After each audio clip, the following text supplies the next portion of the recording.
Curt, this chapter or opener on open source and available software. We work at North Carolina Virtual Public School with a lot of tech directors who make either or choices. It's either lock the network down or open it.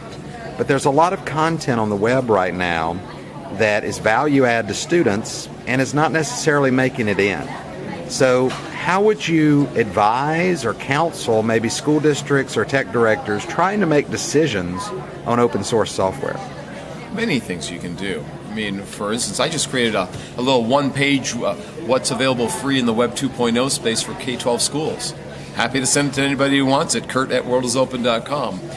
So one thing you can do with this open source software world is look for those things that are low risk, low cost, low time. Well, low cost is going to be free and open source software typically, although you need some supports wrapped around some of that. But find a little tip sheet and guide sheet. That's one way you can jump in both a small way and a big way. Have a big impact with something like that.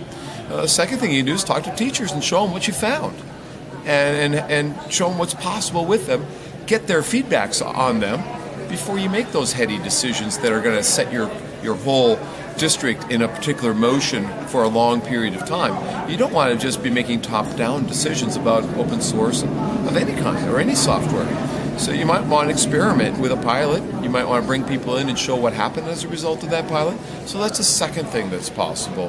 Third thing you can do is talk to other districts who have done similar things. Grab their reports, whether they're in North Carolina or Virginia or Indiana where I am.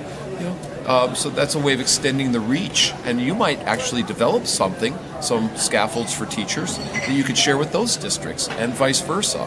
So why reinvent all that's going on?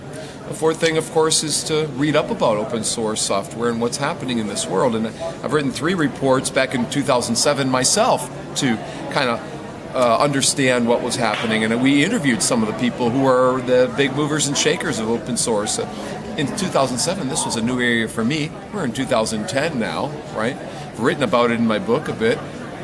It did take some time. It's not an overnight decision. These are real significant areas because when I talk to teachers, anytime I say the word free, I know I'm going to get good course evaluations, good workshop evaluations. So there's some interest there. You know there'll be interest. Now, is there application? What and where will those applications take place?